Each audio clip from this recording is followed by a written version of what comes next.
શહેરમાં જાહેરમાં નશીલા નોર્કોટિક્સ પદાર્થોના વેચાણ મુદ્દે એસઓજી પોલીસના દરોડા પડ્યા છે.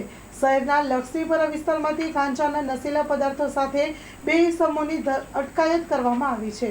Story report by Sajil Belim, Surendranagar. પોલીસ વડા શ્રી ગિરીશ પંડ્યાની સૂચનાથી એસઓજી પીએસઆઈ રાયમાને ગઈકાલે એવી હકીકત મળેલ કે એ ડિવિઝન પોલીસ સ્ટેશન વિસ્તારમાં રફીકભાઈ, ઇબ્રાહીમભાઈ રસુલભાઈ તથા શફી બાપુ ગેરકાયદેસર ગાંજાનો જથ્થો પોતાના કબજામાં રાખીને વેચાણ કરે છે.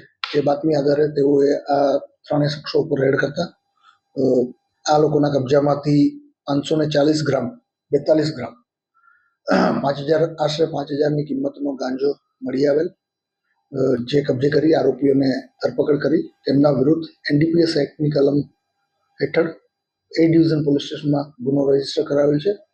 આરોપીની ધરપકડ થઈ ગઈ છે. આગળની વિશેષ તપાસ એ ડિવિઝન પોલીસ ચલાવી છે. લોકો કેટલા ટાઈમથી આ ધંધો કરતા હતા ગાંજાનો? તો તપાસનો વિષય છે. હાલે તપાસના કામે એ હકીકત તપાસ ચાલુ છે. કેટલા સમયથી કરતા હતા, ક્યાંથી લાવતા હતા, તે બાબતે વિશેષ તપાસ હાલે એ ડિવિઝન પોલીસ સ્ટેશનમાં ચાલી રહી છે.